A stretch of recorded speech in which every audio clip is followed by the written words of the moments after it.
This election had many firsts and many stories that will be told for generations, but one that's on my mind tonight is about a woman who cast her ballot in Atlanta.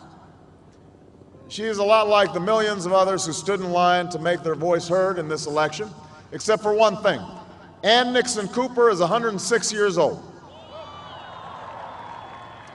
She was born just a generation past slavery, a time when there were no cars on the road or planes in the sky, when someone like her couldn't vote for two reasons: because she was a woman and because of the color of her skin.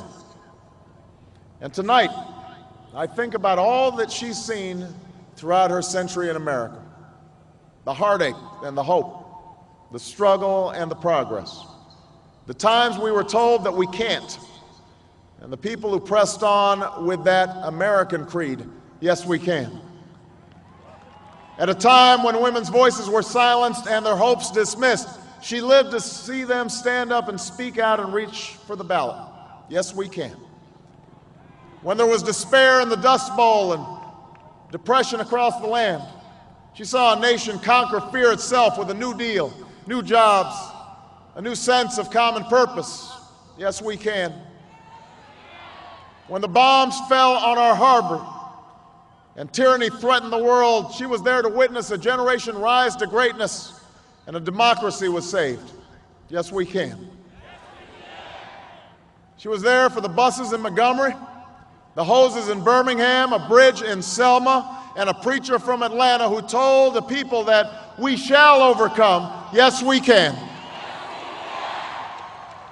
A man touched down on the moon. A wall came down in Berlin. A world was connected by our own science and imagination. And this year, in this election, she touched her finger to a screen and cast her vote.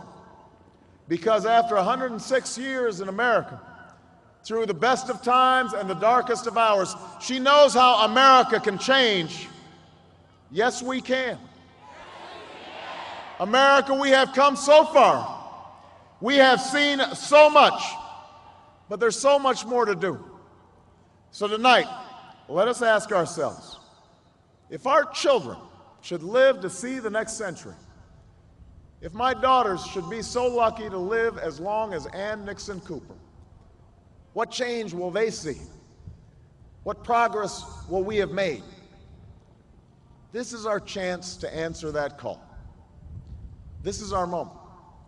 This is our time to put our people back to work and open doors of opportunity for our kids, to restore prosperity and promote the cause of peace, to reclaim the American dream and reaffirm that fundamental truth that out of many we are one, that while we breathe, we hope, and where we are met with cynicism and doubt and those who tell us that we can't, we will respond with that timeless creed that sums up the spirit of a people. Yes, we can.